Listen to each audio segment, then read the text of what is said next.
Have you ever really stopped to think about how your blood moves? It's one of those things we totally take for granted. But the story of how we figured it all out, wow. It's this incredible saga of mystery, rebellion, and a puzzle that took, get this, over 1,400 years to solve. And it all kicks off not in some ancient library, but on a very modern operating table. So let's set the scene.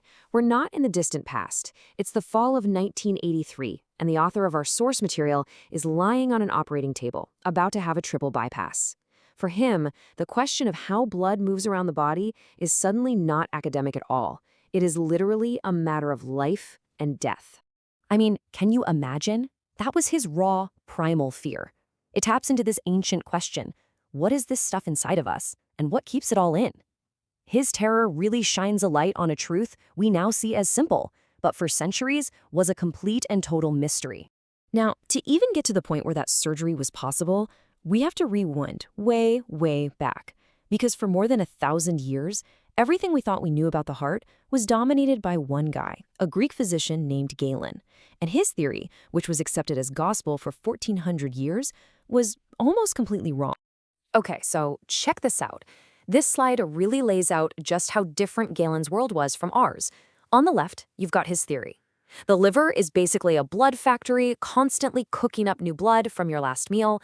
This blood then kind of ebbs and flows out to the body to be burned up, like fuel. And get this, he thought there were invisible pores in the wall of the heart that let blood seep from one side to the other. On the right, of course, is what we know now. It's a closed loop. All right, so let's actually see this old theory in motion. Watch this animation. See that? The liver's a factory. Blood flows out like a tide into the tissues, and then it just disappears. It gets used up. It's not a loop. It's a one-way street. And this idea, this model of movement, held back medical progress for centuries. Because if you questioned it, you were questioning everything. But, dogma, no matter how strong, can't last forever. Eventually, someone, somewhere, is going to start asking questions. Slowly, over hundreds of years, a few brave people started to trust what their own eyes were telling them, instead of just believing what was written in old books. They were the rebels. And this timeline, wow, it just puts the sheer scale of this into perspective. Look at that massive gap between Galen around 200 AD and the first real chinks in his armor from Ibn al-Nafis over 1,000 years later. Every single name on this timeline represents a huge and often dangerous step forward. This was not a quick process. So who were these pioneers? Well, way back in the 13th century, a physician in Damascus named Ibn al-Nafis figured out that blood had to go through the lungs, but his work was totally lost to the West. Then, 300 years later, the amazing anatomist Vesalius started doing his own dissections and said, hey, I can't find these invisible pores Galen was talking about.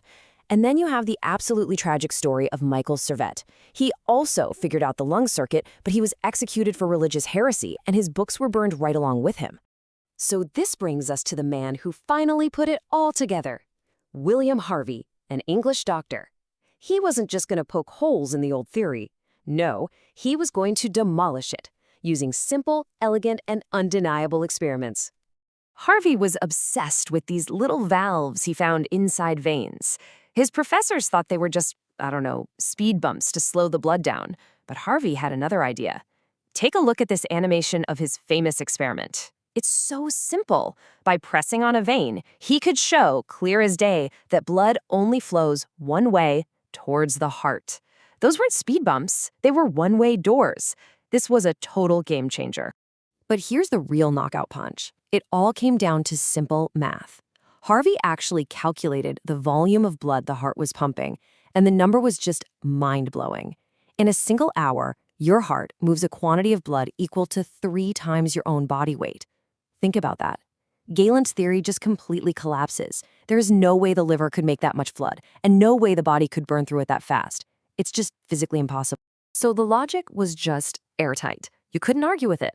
1, the heart is a powerful pump. 2, those little valves make sure blood in the veins only goes one way. Therefore, 3, it has to be the same blood, going around and around in a big circle. It circulates.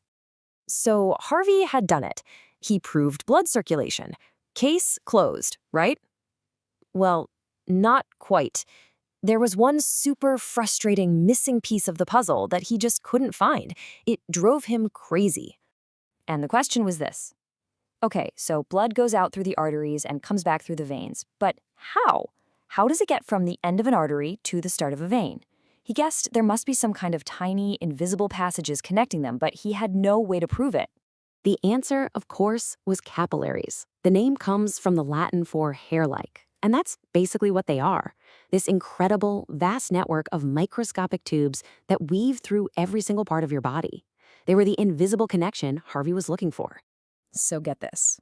Just a few years after Harvey died, an Italian physician, Marcello Malpighi, got his hands on a brand new invention, the microscope. He pointed it at a frog's lung, and there they were.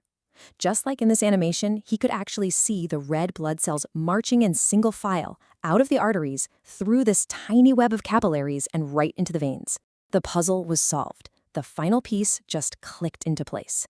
And that final discovery brings us right back to where our story began, back to that operating table in 1983. Because this complete picture, knowing the circle is whole, is exactly what makes modern cardiac surgery even possible. You see, our author's life depended on understanding the heart's own private circulatory system, the coronary arteries. And his were in really bad shape. You can see here they were severely blocked. All that knowledge from Harvey, from Malpighi, let the surgeons know precisely how to build detours around those blockages and save his life. I mean, just look at the journey side by side. On the left, a beautiful, intricate drawing from the very dawn of modern anatomy. On the right, that's a modern angiogram. That's what surgeons see today, a live, moving map of the blood itself flowing through the heart. It's the direct result of that whole centuries-long quest. There's a French phrase that's just perfect for this. La boucle est bouclée. The circle is closed. Discovering the circulation of blood was this great circle of knowledge finally being completed. And in turn, that knowledge lets us save a life, closing a personal circle for one man on an operating table. It makes you wonder, doesn't it? What's the thing we all accept as fact today that hundreds of years from now, people will look back on and think, how could they have ever believed that?